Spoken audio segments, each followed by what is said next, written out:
Good morning, everyone, and welcome to Hangouts and Headlines, September 29th, 2023. I'm very happy to be here with you all this morning. We're going to be doing something a little bit new today. We're going to have a catch-up for the weekend news that I wasn't able to cover in Virtual Legality. So hopefully you'll be able to put up with me for that. But I want to talk about 7 different topics really quickly before we get into the meat of our headlines discussion today, which is about the end of the writer's strike. So we'll be doing that at the top during the Hangout session. Before we get to that, however, how's everybody doing today?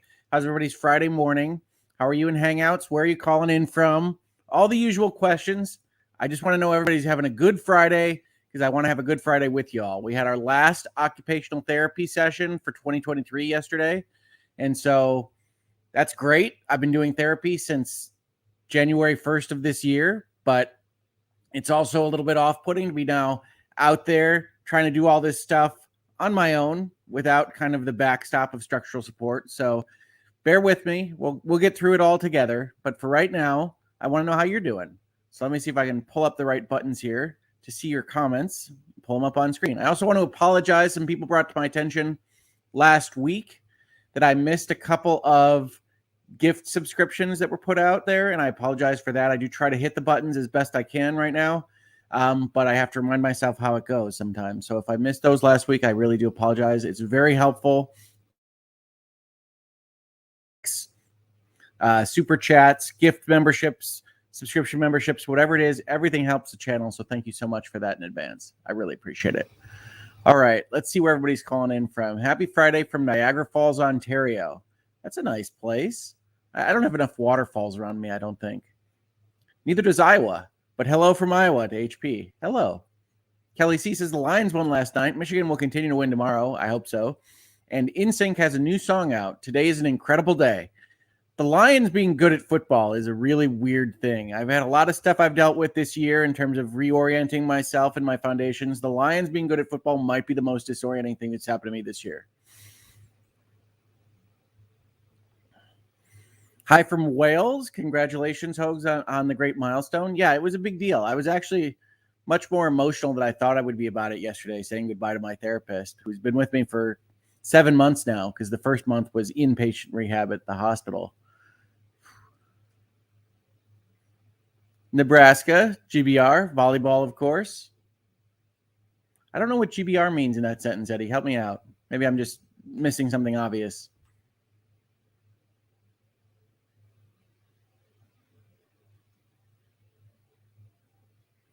I break the news. Congratulations, Hoeg Law. Glad you are back. Thank you so much. I really appreciate it. Good Friday from Finland. Yay for getting better. Yeah, we're on our way. We're 95%. Still work to be done, though. Good afternoon from London, UK. Good afternoon.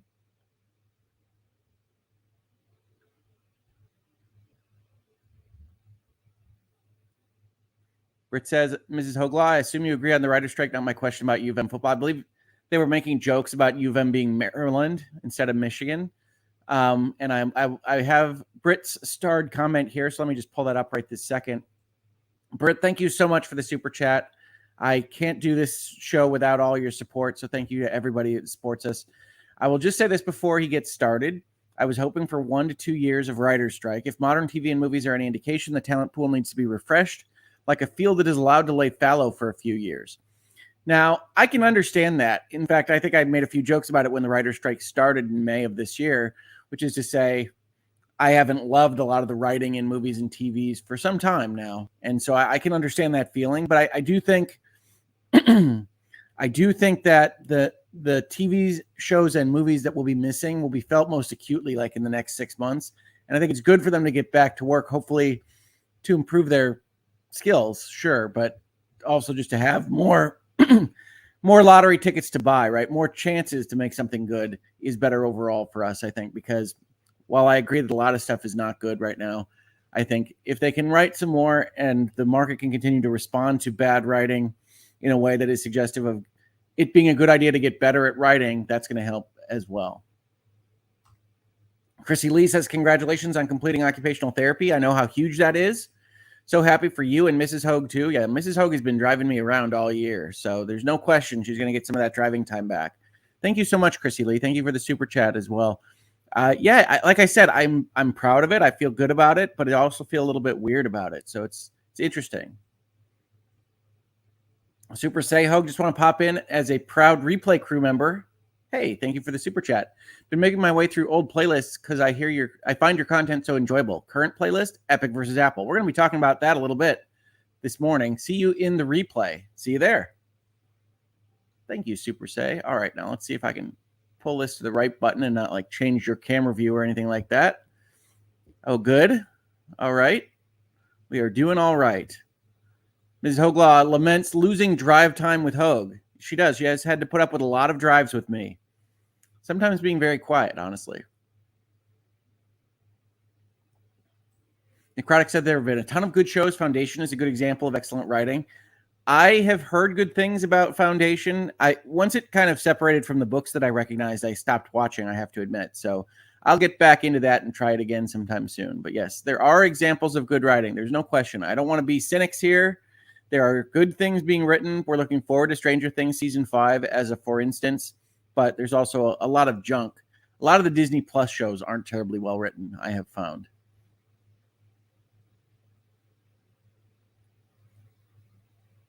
All right, let's see here. Britt says they need to go back to writing school and need to stop trying to tell me about their life. I find there are too many self-inserts in modern entertainment.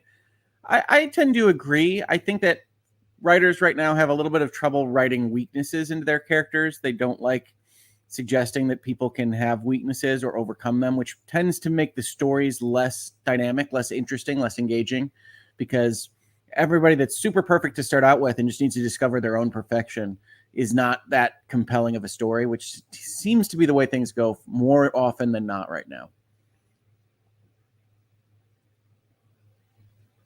Tommy says, my son is going to school for his master's in music composition, so I hope they get back to work so he can work. Yeah, I mean, one thing that happens with both of these strikes, and we'll talk about this, there are two strikes going right now, is that everything around the production of visual media in the United States has been affected by these strikes. So it is a good thing for others to get back to work as well. Certainly something that we shouldn't forget. Eat Fresh Guy says, I've been pleasantly surprised by Ahsoka, actually. I had low expectations, but episodes 4 through 6 were some of the best Star Wars I've seen in years. I don't mind Ahsoka. I've said this in a couple of places, but I don't find it very compelling. I think the music is nice. I think the visuals are often nice, but I don't think that the story that they are telling right now is too terribly engaging or interesting. So I'm glad you're enjoying Ahsoka. I never want to take anything away from somebody that's liking something. It's just not working for me so well outside of the good visuals and good music. Aaron says, good writing is to be found in The Expanse. Yep, I love The Expanse. That series of books and the TV series are beyond fantastic and created through role play. Indeed. I love The Expanse. I'm not a big fan of season 6. I think they cut it a little short. But if you're interested in good, kind of harder science fiction, I can't recommend The Expanse more. And Mrs. Hoeg Law agrees.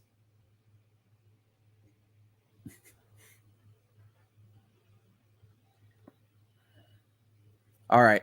Now, I did say I wanted to catch up on a few things here this morning because we've had just a ridiculous week of stories in video games and technology and law that I want to talk to you about really quickly so we can get my thoughts out there a little bit without doing a full virtual legality episode. So let's see if I can hit these buttons correctly now. So first and foremost, since people were mentioning they were going through the Epic versus Apple playlist, so Epic wound up losing the case at the original trial court level, then wound up mostly losing the case at the appeals court level. And people asked me if they would take it up to the Supreme Court. And I said, unlikely, because the Supreme Court doesn't hear many cases, and it's a super expensive process to pay for Supreme Court counsel and to draft and file a brief. Now, Epic wound up filing a Supreme Court brief this week that's 400 plus pages long that I was able to take a look at and give quotes on. And you'll see those quotes here at the bottom of this episode from VentureBeat, bottom of this article, not episode, in which Richard Hoeg, a lawyer at Hoeg Law, I am indeed, says, unlike other appeals, no party has a right to be heard by the Supreme Court. So just statistically, this is an unlikely avenue for Epic to come out the winner. That said, the approach they've taken is a smart one. asking for clarification of antitrust jurisprudence where they believe they've identified a conflict in existing precedent. Right, so if you don't know, the Supreme Court basically only looks at what we might consider really important questions. And that can be really important constitutional questions that only they can cover, or very often a conflict in the way that lower courts below them have decided important questions. And so Epic, which is unlikely to get heard by the Supreme Court, wound up asking for a question based around the rule of reason and how the rule of reason should be interpreted, how antitrust laws should be read in the various circuits where they think they've identified a conflict. I'm not as sure as them, but they framed their question in a way that is more likely to get heard by the Supreme Court than I would have thought just looking at their case originally. Now, that doesn't mean it's likely to be heard by the Supreme Court. In fact, it's unlikely, but that is in fact happening. They've filed with the Supreme Court and have asked the Supreme Court to hear their case. Now, that's interesting because, as I said, they paid for expensive Supreme Court counsel to draft a 400-plus page brief on a very low chance of success. And I bring that up. Why? Because the next day after this was filed, Epic also announced that they were laying off almost 900 workers and are divesting companies that they've just recently purchased in a way that really rubbed a lot of people in the video game industry the wrong way. And I have to say, I don't think that violating your contracts with Apple and Google and then making a big giant crusade out of free Fortnite and bringing it all the way up to the Supreme Court and paying for lawyers the whole time is a great look when you wind up laying off all these people. I've also said in the past that these companies are not jobs programs, and it might be that the people that are laid off were not value creators within the Epic ecosystem, but Epic is a super rich video game company that is super successful, so it's always hard to see these kinds of things happen in the industry. Continuing with our legion of stories in video games and technology this week, the FTC revived its action against Microsoft's merger with Activision Blizzard King. So the other longest playlist on this channel, Microsoft times Activision Blizzard King, might have another episode or two in it. Now, what does this all mean? It doesn't mean exactly what you might think. It doesn't mean they're going back to federal court.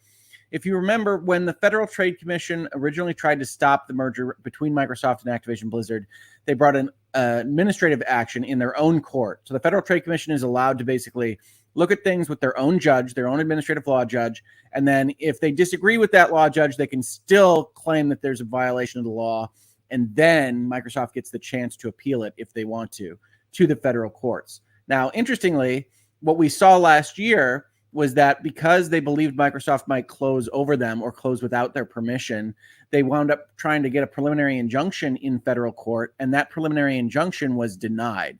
And that's a rarity historically for the Federal Trade Commission. Generally speaking, they get a lot of leniency, and the courts are likely to give injunctions that the government agencies ask for. The Federal Trade Commission being denied that is unusual, and even more unusual is coming up after that denial and saying, well, we still think that there's something here, and so we're going to bring this administrative action back. It's so unusual, in fact, that there's a set of rules in the Federal Trade Commission, in the rules at the government level, to talk about what happens when you get denied a preliminary injunction, right? So they have a policy statement that they actually issued in the very near days of 1995. That was just yesterday, right, folks? That talk about this. So they say, elsewhere in the issue, the Federal Trade Commission has published statements explaining how, after a court has denied preliminary injunctive relief to the commission decides whether administrative litigation should be commenced. And that's a policy statement. It's not in this particular document because we're looking at the actual rule. And the commission will receive comment for 30 days on that policy statement. Trust me when I say the 1995 policy statement survived the comment period and is in effect right now. Elsewhere in this issue, the commission has published that policy statement. They would like to repeat themselves in these regulations. And then they say, respondents may move to have the administrative case withdrawn, which is what Microsoft did after the FTC lost its preliminary injunction. And then, should we bring it back? The first alternative open to respondents is a motion to withdraw. Let me see if I can find the place where I actually want to talk to you all about this. These rules are difficult to highlight, so I apologize for that.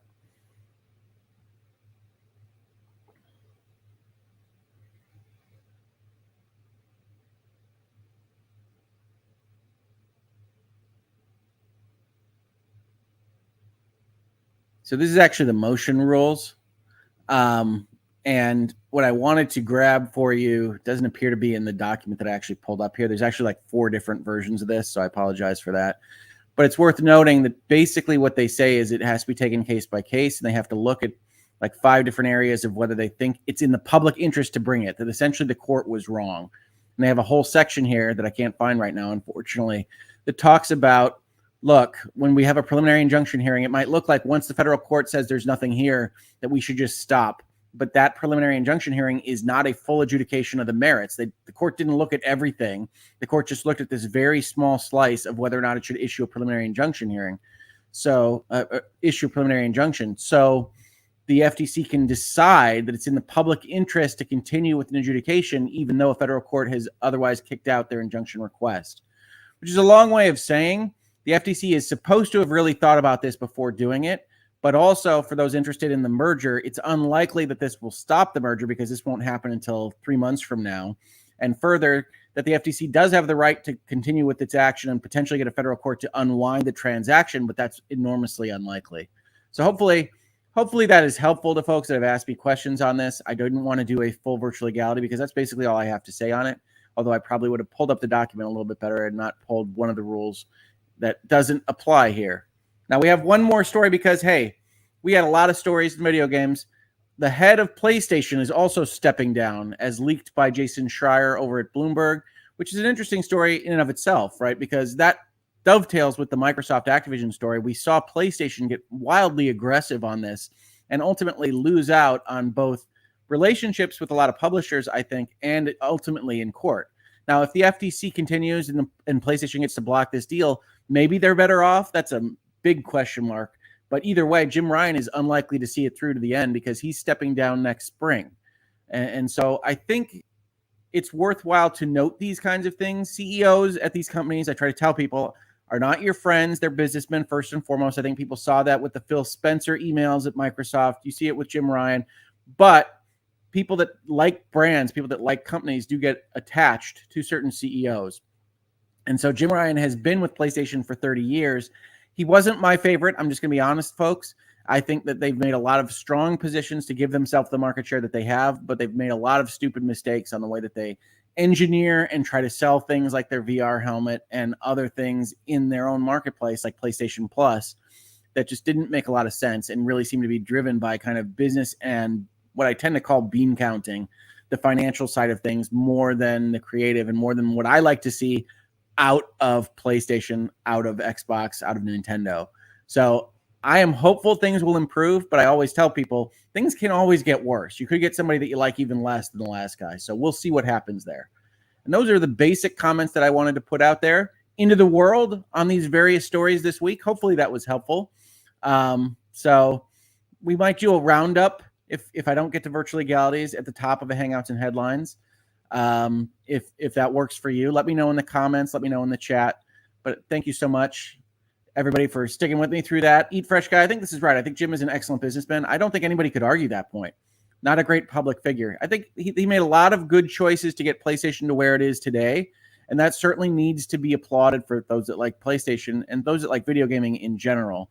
He's brought a lot of attention to the space. He's brought a lot of money and resources and a lot of popularity to the space. And I think that's worth noting while also saying, hey, I don't love everything that he's done, certainly recently. I don't love that they got aggressive in the Microsoft deal when I didn't think that was warranted. But, hey, I think it's also worth noting the positives.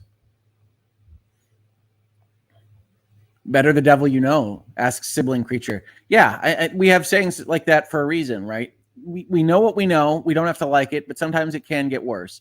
It could also get better. I like to be an optimist in this space, and I'm a big fan of variety. I like the earlier PlayStation generations where you got space shooters, where you got real-time tactics games, where you got strategy games, as well as over-the-shoulder third-person action adventures with light RPG elements.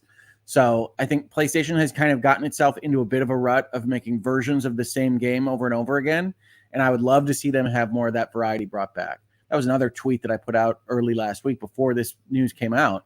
And people got really mad at that, saying there's plenty of variety in PlayStation. And I don't think that there is. Certainly not like there used to be. And I feel like the kids don't know what they're missing, honestly. That the PlayStation used to have a lot more variety. Casey Lee Ann asks the chat a question that I brought up here to answer myself. Is it worth getting a PlayStation? I've always been a Nintendo girl, but I've never ventured out in PlayStation after high school. I think PlayStation is a great ecosystem for playing games. I don't think the PlayStation 5 right now, the current generation, has been all that impressive. So if you want to play PlayStation 5 games, you can get most of them on PC right now. You can check those out if you've got a gaming PC. Otherwise, I've had more fun with the Switch than the PlayStation, just to be honest.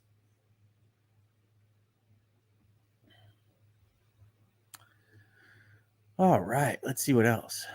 John Riccatello for head of PlayStation. Yeah, booted from Unity and then running PlayStation. That would be a heck of a move. Oh my goodness. No, let's not suggest that. I do have a lot of friends in my timeline nominating themselves for CEO. I do think that PlayStation probably needs some business acumen behind it, especially with their move towards live services. I'd rather see that done with somebody that won't scuttle the ship, but we'll see. We'll see how it goes. Shell, I like the idea of weekly topic roundups, especially if the topic would not require a deep dive or is an update on developing cases, issues that were previously covered. Yeah, I mean, I think you can see that most of the stories this week were touching on things that we'd already talked about, so I was able to do it a little bit more quickly. I will keep that in mind. I don't like treating things too fast, but I also get into this place where I got like 10 minutes of content and not a full virtual legality, and I don't know exactly how to handle that without getting sucked into making a longer video than I really want to. So I can get better at that as well. Always be improving. Riccatello will charge us for each time you put your game disc into the console. Probably charge you for just thinking about putting the game disc into the console. Were you in the shower and thought about playing your PlayStation? We'll find out.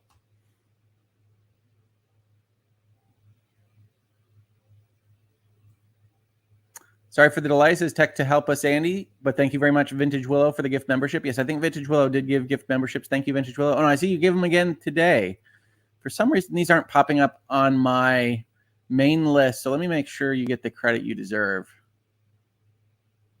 I don't think StreamYard will let me pull them up, so I apologize for that. But thank you to Vintage Willow, and thank you to Brentwood Chic, who are very often very generous, giving lots of memberships to lots of people on this channel, and I really, really appreciate it. Thank you.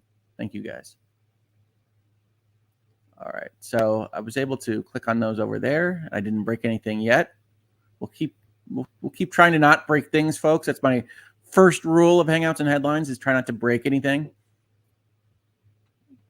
Britt says virtual legality, lightning round, quick hits, or omnibus.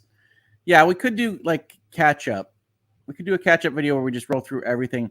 I just don't think it works that well with a YouTube kind of VOD format because people want their thing and then don't care about everything else. But I don't know. We'll see. I have to think about it. And I haven't been able to like plan out future videos or shows as much as I'd wanted to. So now with therapy done, it might be something I can look at a little bit more fulsomely. Tried to stop it and say fully there, but I just can't help it at this point. All right. So we've hung out a little. We've gone through the lightning round, whatever you want to call that, of topics that have come out this week. Let's dive into the writer strike. I'm sure nobody has any opinions on labor unions, power, writers, movies, television, or otherwise, right? This should be relatively non-controversial for everyone involved. Now, I will tell you this. Behind the scenes, I've had a devil of a time with these folks changing their headlines on me. Like every 5 minutes, they can't decide what they want to call these articles.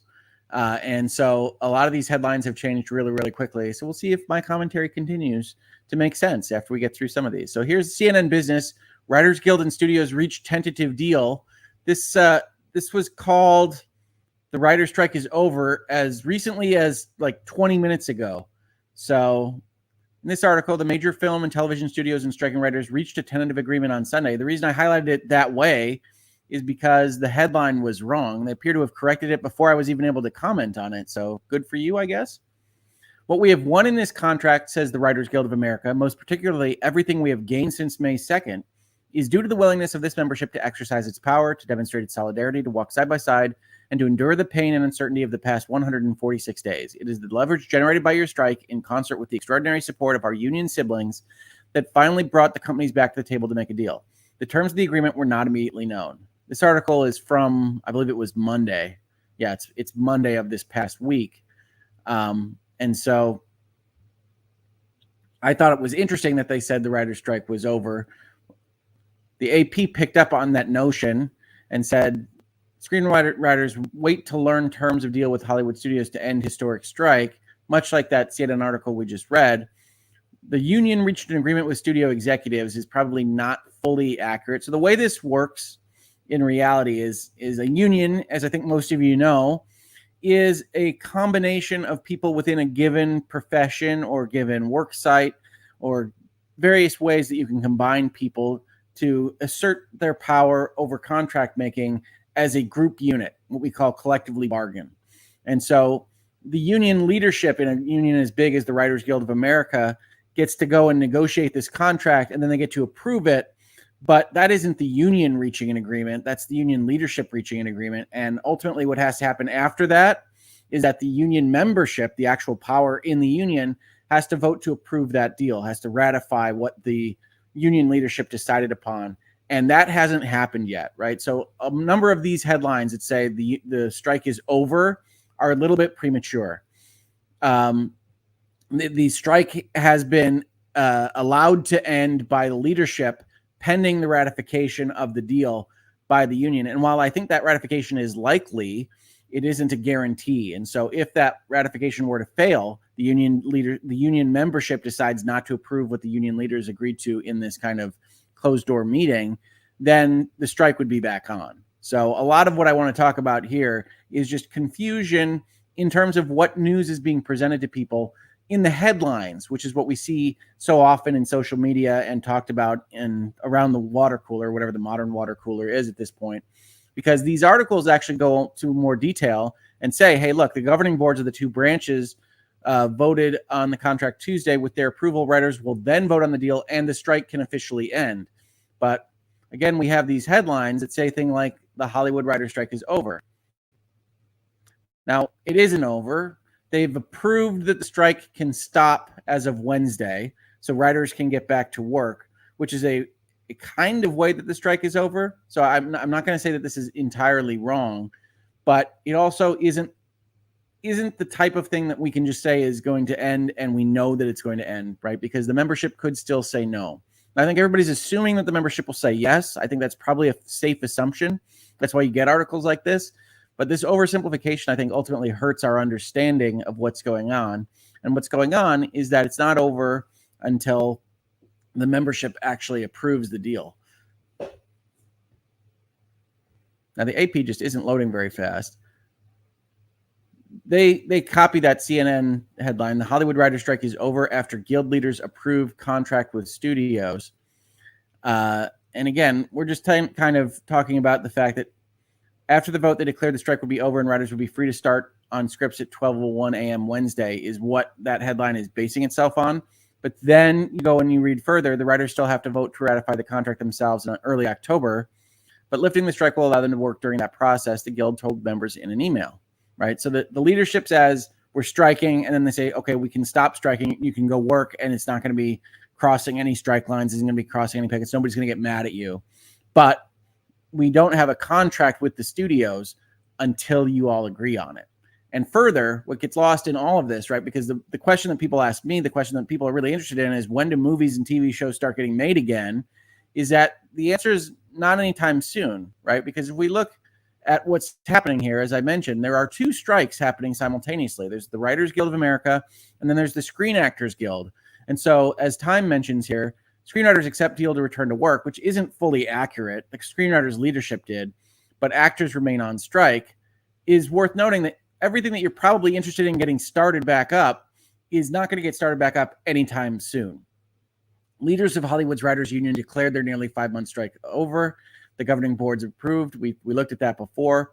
But the writers still have to vote to ratify. And the Hollywood actors remain on strike with no talks yet on the horizon.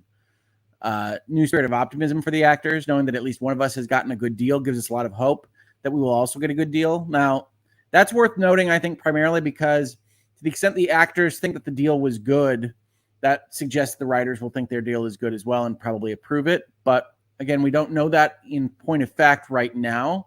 So I just want to highlight that because you can get a little bit lost in the weeds on the details here. Striking actors also voted to expand their walkout to include the lucrative video game market, a step that could put new pressure on Hollywood studios to make a deal with the performers who provide voices and stunts for games. I'm not sure exactly how that logic works out. In general, the Screen Actors Guild voting to approve strikes on video game companies shouldn't otherwise affect the Hollywood studios so much, maybe WB at the end of the day. But outside of that, you're mostly talking about striking against Electronic Arts and Ubisoft and Microsoft and Sony and those kinds of folks. The Screen Actors Guild of America, Federation of Radio and Television Artists, announced the move late Monday, saying that 98% of its members voted to go on strike. Now, that's not accurate either, right? And I'm sorry for doing this, but this is complicated stuff, and I think detail is important here. So what they voted to do was authorize their leadership to approve a strike.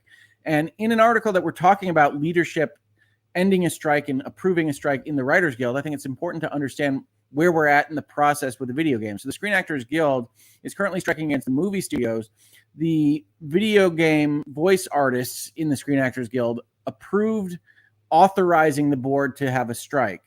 That doesn't mean that they are going to have a strike. And in fact, they aren't right now. As we see in the subheadline to PC Gamer here, it says they're not actually on strike yet, but it could happen if negotiations for a new contract fall through.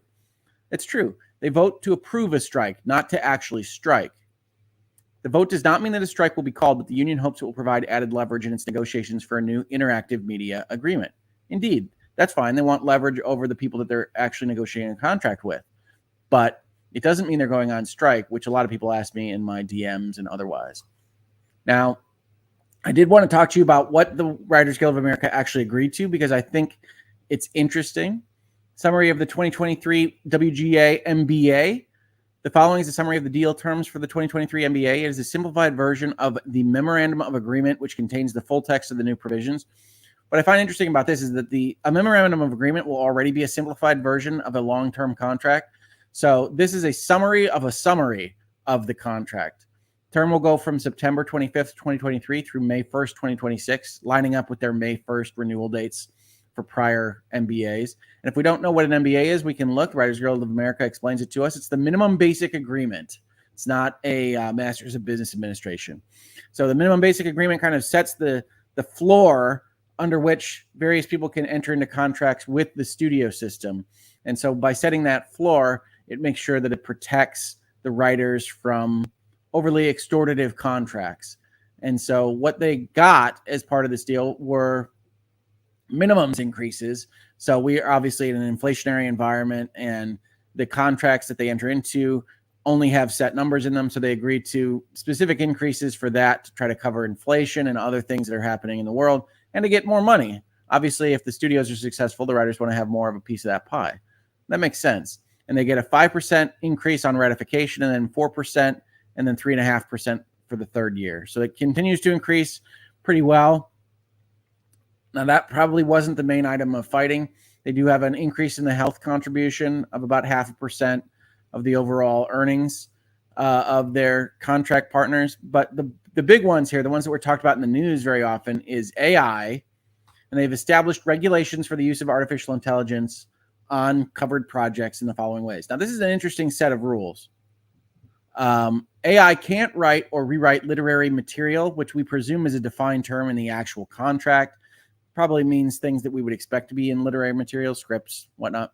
And AI-generated material will not be considered source material under the MBA, meaning that AI-generated material can't be used to undermine a writer's credit or separated rights. So one of the things that the Writers Guild and everybody that's involved in the creation of movies and television shows negotiates in their contracts is what are credits, right? Who's writer, what's a co-writer, what's an executive producer, that kind of thing. And this says, okay, well, even if you had AI-generated material that constituted more than half of a script or something along those lines, that wouldn't cost our writer their credit because you did that. And also this next bullet says that would be a violation anyway.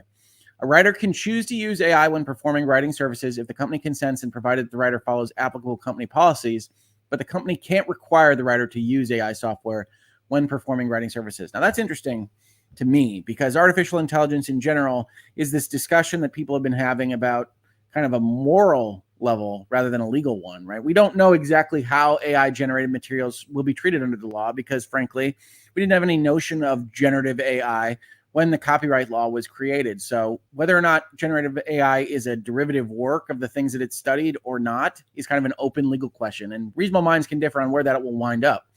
But to the extent that you agree not to use it, you basically come down on the moral side of okay, we're probably stealing from people in a way that isn't very comfortable, and so we won't use it, which is what the studios agreed to here. But the writers had to negotiate for kind of both.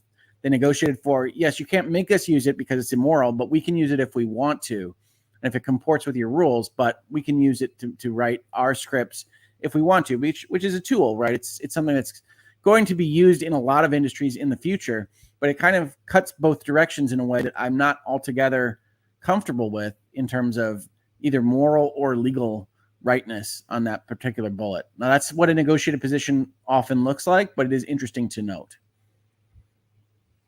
Next bullet, the company must disclose to the writer if any materials given to the writer have been generated by AI or incorporate AI-generated material. Okay. The WGA reserves the right to assert that exploitation of writers' material to train AI is prohibited by NBA or other law.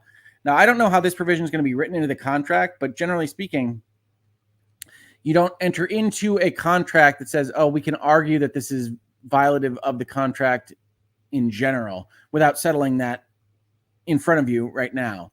So they're saying that we can agree to all of this, but we can also sue you later on if that's where it comes out. And that's an interesting position. You see a lot of disconnect here between the studios and the writers that they couldn't really decide on a lot of things with respect to AI. So they reserve the right to sue over this later if there's some kind of precedent that suggests that we would win. Improved terms for screenwriter employment, accelerated payment structure, streaming features. When a feature-length project is made for streaming with a budget of $30 million or more, the minimum initial compensation for a story and teleplay is $100,000, which is an 18% increase.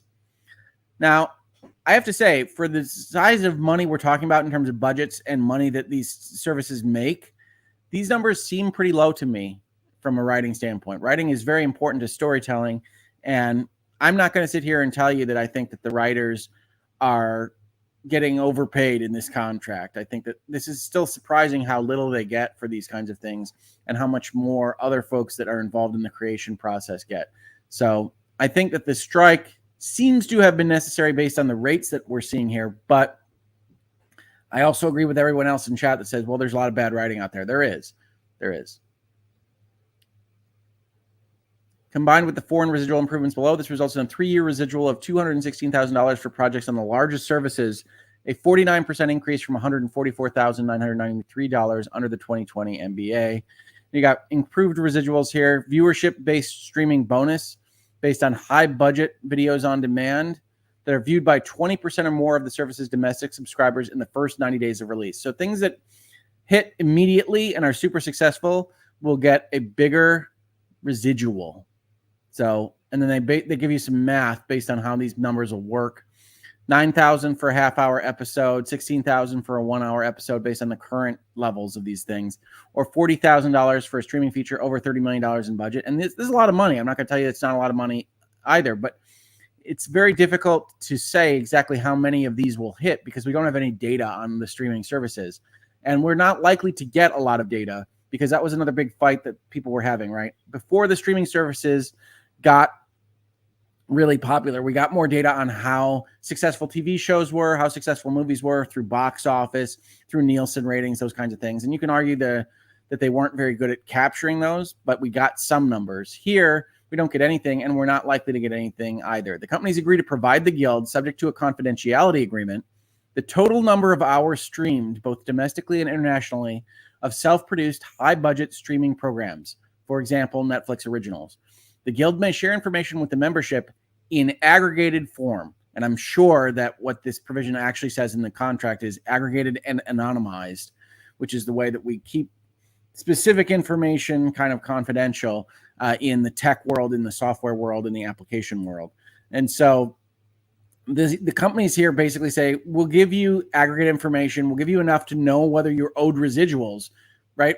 The fight here wasn't so much we don't want to pay you residuals as much as we don't want you to know exactly how well everything is doing on our service because that's proprietary and we don't like having that out there in the world. And this is the negotiated position where the companies agreed to, we'll give you some information.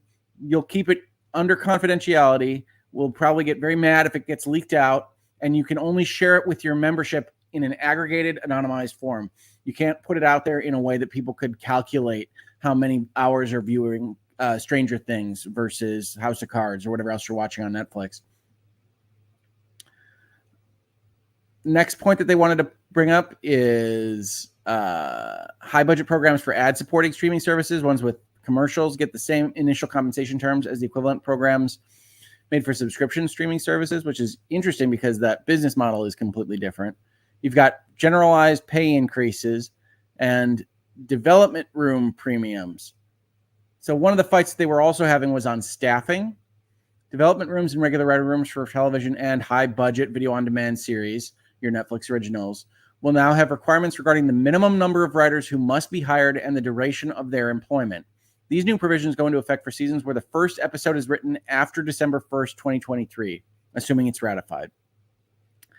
So this is super interesting. This is a mandated number of writers on a 10-week minimum basis. So development rooms where writers are guaranteed 20 weeks of work are treated as post-greenlight rooms. For those rooms, first season shows, the minimum staff required will be 3 writer-producers, including the showrunner. So they're a guild, they're a union, they're using their market power to go and ask for more guaranteed jobs. But you'll note a couple of things in the math here, right? So for 6 or fewer episodes, you have a minimum of 3 writers and a minimum of 3 writer-producers. When you go to 7 and 12, you go to 5 and 3. When you go to 13 plus, you go to 6 and 3. I would argue that from an economic standpoint, this means that you are very unlikely to see a lot of 7 to 12 episode shows, and you're much more likely to see 6 episodes or 13 plus episodes when they're greenlit by streaming services. I would also argue that because they're guaranteed 10 weeks of consecutive employment for at least 3 writers in an approved kind of pilot process here, you're going to see fewer projects actually start that process. You might see, and this could be a good thing, you might see more series continue on from the before December 1st, 2023 period, which might make you happy if you think Netflix cancels everything that's remotely, even mildly popular, if it's not super popular, which I tend to think. And so whenever you're looking at contract terms like this, I would always offer that people should try to look at the second order functions, the incentives that are aligned here. This is overall good. If you're on the Writers Guild side, that, okay, we've got these mandates here, but these mandates mean that a company is going to be less likely to approve a pre-greenlight room period, right? If they have to have 3 writers on staff at 10 weeks of employment at these higher rates that aren't awesome, they aren't, go buy an island money for the writers, but they are significant in budget. If you've already got a bunch of series that you're working on, and if you're Netflix or Amazon or whomever, then you're going to see fewer of these things approved at the outset. And you're also going to see probably more 6 episode or less shows and fewer of anything more. But if you do get more than 6, you're probably going to get 13 plus, because it doesn't make a lot of sense to wind up in this middle area with where you have 5 people instead of 6. And I think that's mostly what I wanted to talk about here. The rest of this is probably a little bit more pertinent if you're in the Writers Guild, which if you are in the Writers Guild, I hope that you know that this is not legal advice and you should go and consult with your own counsel and things like that. But otherwise, I wanted to talk about things in more generalities and just kind of go over these various things here. I also wanted to note that, as the PC Gamer article suggested, the SAG folks for video games have not decided to strike yet. They say the current agreement will remain in effect while the parties make final efforts to reach a deal. So we'll still see exactly how far the SAG strike goes with the studios and whether or not it extends to video games, probably in the next week or so, I would say. And then we just got a random Twitter page that I left open, so sorry about that. And the Federal Register. So we're out of buttons, which means we're good. All right. Kale Burke says, what is the lowest tier for go buy an island money? I jokingly use that phrase with my clients because I'm often working on exits, right? So I talk to people about business opportunities and entrepreneurship, and I say, okay, we'll get your company organized, we'll get it funded, we'll get it set up with contracts, and then ideally we'll get you exited. We'll get you sold, whatever it is that you're trying to do to accomplish with your company. We get you to the end of that, and oftentimes I'll refer to it as go buy an island and drink Mai Tais money. For whatever reason, that's my version of, okay, we've got enough money to go and do whatever we want to do with it. And the writers did not get that. You wouldn't expect them to, because a lot of the streaming services are already having their own budget issues. But yeah. And then what is go buy an island? Purchase an island. Purchase an island in some tropical clime and go and relax for the rest of your life. Buy an island. I wonder how the mandatory writer's room will affect shows like Yellowstone. It won't, primarily because Yellowstone already exists. So this is essentially future post-contract shows. But in the future, if you imagine Yellowstone 2, I think you'd have Taylor Sheridan have to make sure that he's hired 2 other writer-producers. And from there, I don't know, because I don't know exactly how his room sets up or how he writes his show. But yeah, you've got interesting situations when you've got kind of auteur-led dramas. Hoeg just revealed his dream life: buy an island and get Mai Tais. As long as I've got Wi-Fi and good electricity, perhaps. I don't know. There's carve-outs for shows like Yellowstone. Yeah, I was reading very quickly. There could be for a specific showrunner-led drama. Depends on the island, too. Yeah, you could wind up on Lost Island. Wind up on all sorts of different islands. My husband retires in 16 days, but we won't be buying an island. But he retires at 60. Yeah, I use it as a joke reference. No, I don't think any of my clients have bought an island. Some have bought a lot of fancy cars, though.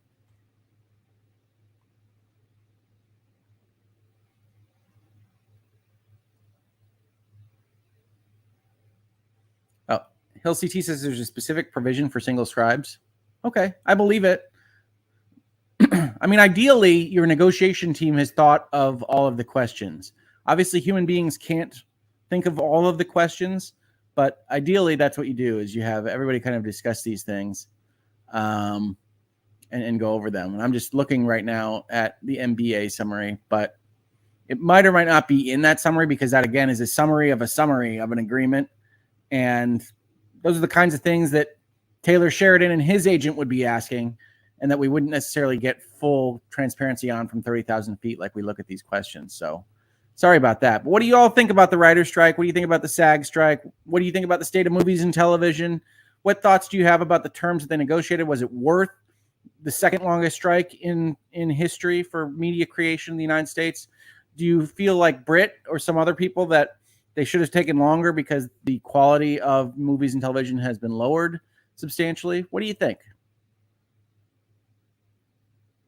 Sibling Creature has the good thoughts here. Says, actually, it's better to buy a yacht so you can visit any island that you like.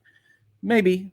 Yeah, if you need multiple island visits, yacht could be a good purchase. But these are not things I've really had to consider for myself. So there you go. Clip says, I think it was worth it. I mean, I think that they wound up in a situation where they got settled some questions that they wouldn't have settled without it. So I think the AI piece, I think the streaming data piece is better than it was for them, but not great. So I think overall it's worth it. And I don't think their numbers are super high for what is the market for media right now in the United States. So it all seems okay to me, but I'm not in that business. So I'm reluctant to put my judgment in place of theirs.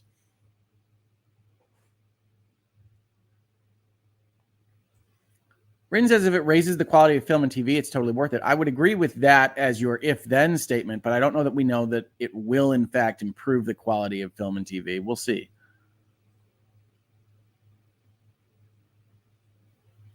Maybe because I've been rewatching great shows that remind me what's possible, such as Last Airbender. Yeah, I mean, I think that there are a lot of great shows, and there's a lot of great shows that were created even under the current kind of agreement. But I think it's notable that there's a lot of stuff that have really gone far afield, especially with older intellectual properties, right? You've got a lot of folks that have been disappointed with Star Wars or the Marvel shows or Star Trek to some extent before Picard season 3, I think, and we could go into the details there. But I think people are justified in saying, I don't know that the quality of the writing was that good on a lot of these streaming services because the volume was so high. There was just so much more quantity. I think it's hard to keep up that quality level that you'd really want out of these media. Clip asks, so how much more will we pay for Netflix? Fall price increase coming? I think they increase the price all the time. I expect all of the prices to go up because they're out of the subscription kind of gathering phase. Will they pass along these costs to consumers? Yeah, you better believe it. To the extent they think they can get away with it and not lose their market share, they will absolutely raise the prices. I would expect it.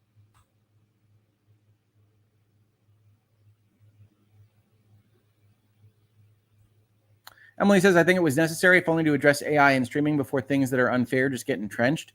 Yeah, I mean, they've got residuals on streaming. I don't know exactly how they came up with that kind of 90-day marker for whether it's popular enough to get residuals, but they got some streaming, they got some data, they got some AI protections. I tend to agree that this was an area of an evolving industry that was not going to be covered by previous contracts, and so you need to talk about those things in a current contract. To the extent that you need a strike, it takes two to tango on those kinds of things. Like if one side isn't willing to talk about those, sometimes you need to use your leverage, certainly. Emily also says quality of writing is subjective. Indeed it is. There's no question that quality of writing is subjective. Although I think that there are a lot of things that are just plain bad. But a lot of people disagree with me on what's bad, so you're not wrong. Vern says Picard Season 3 is what Trekkies wanted, in my opinion. Yeah, it's certainly what I wanted. I loved Picard Season 3, and I hated Picard Season 1 and 2, so there you go.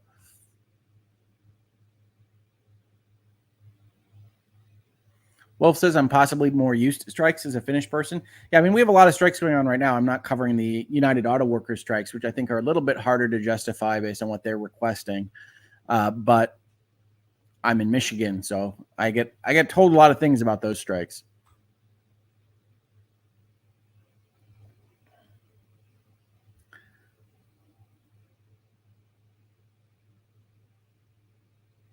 All right, folks, I think everybody has said what they are thinking about these kinds of things.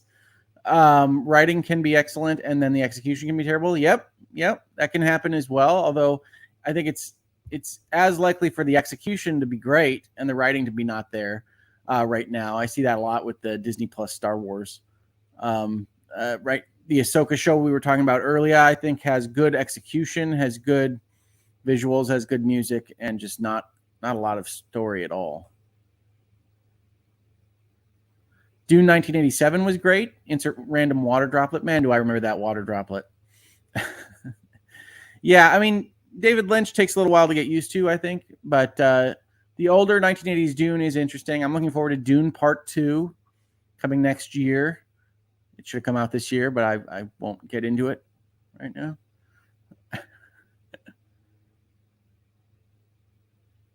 Hoeg Law, you may have some super chats, Law. Okay, I'll try to go capture those. I apologize. Cheryl says, I can't offer any insights into the auto worker strike due to employment, but I agree with you, Hoeg. Sure. No, that's totally fine.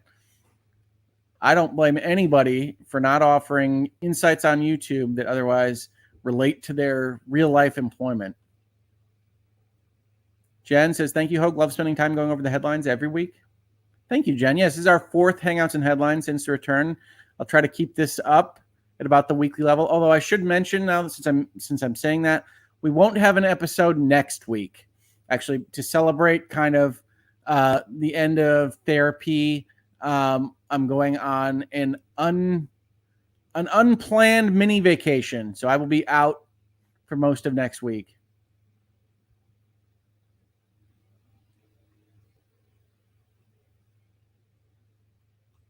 Christine says, I'll just be glad to not have only reality shows or game shows as my only alternatives to watch.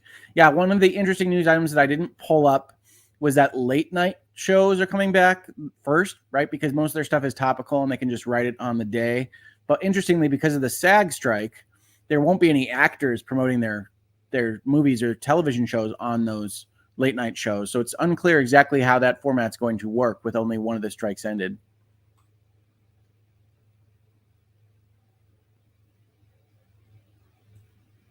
Sounds like it is planned. It's a planned, unplanned mini vacay. Yes, well, unplanned insofar as I usually plan vacations months ahead of time and get my clients all ready and those kinds of things. And essentially, this vacation was planned yesterday morning on a telephone call. And I said, okay.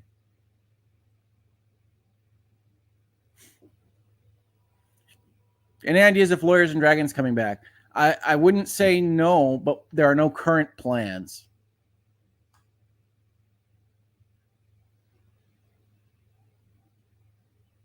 Are you doing some work at the firm again? Yes, I've been doing legal work for months now. Not as much as I had been, trying to kind of ease back into all stations in life, really. But yeah, I've been doing legal work for a while now.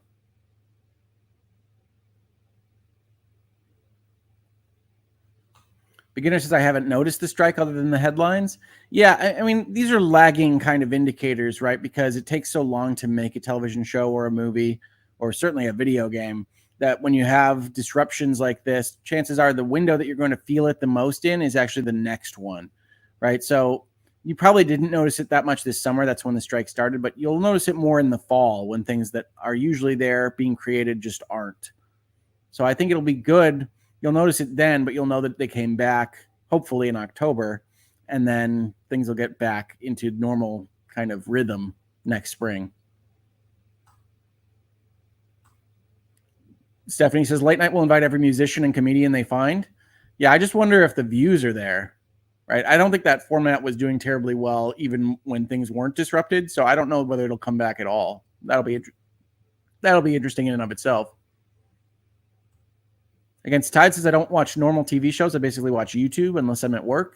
Then I have to watch a lot of Coco Melon and Ms. Rachel. I don't know Ms. Rachel. I do know Coco Melon. And a lot of people in chat saying vacation is okay. Thank you. I appreciate it. We'll have some fun. I think we'll play some board games. It'll be a good time.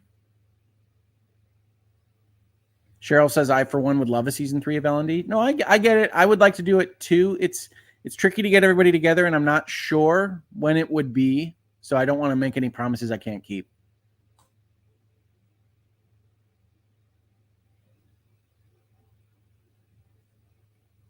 Oh, anything good you've played lately? Yes, I think the new Cyberpunk update 2.0 is excellent and has made a game that I was a little bit bored by in its initial iteration much more engaging. I really like the Cyberpunk update.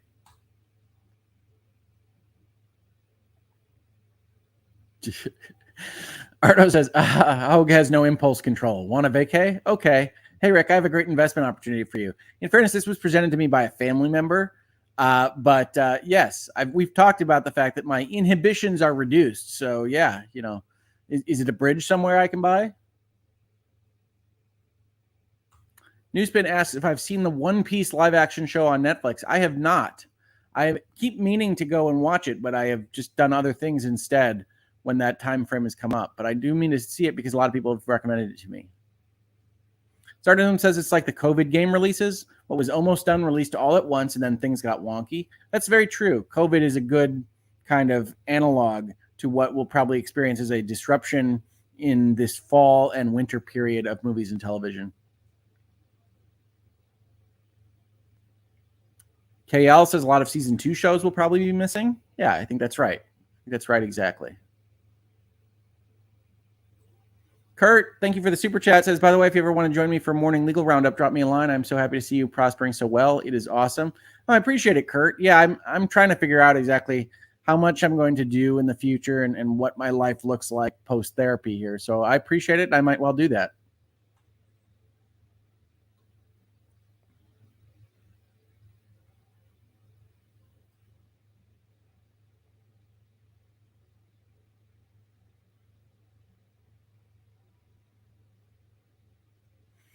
Newspin says, I didn't like my own character and quickly refunded Cyberpunk. Do you think the update is enough to give it another shot? Yeah, I think it's a completely different game. The story is the same. The world's the same. So I don't want to oversell it on that. But the actual playing of the game is designed differently. They designed a different game with the Cyberpunk pieces.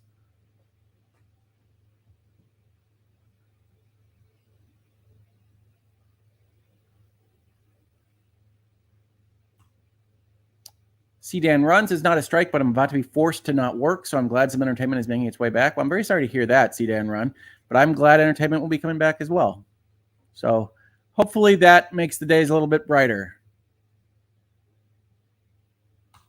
Sassy Chicken says, my love for Bluey is thanks to you, Hoeg. I do love Bluey. Was watching Bluey this morning with my girls before school, and that show is excellent all the time. I think they've seen all the episodes, but I haven't. So there's often a surprise every morning.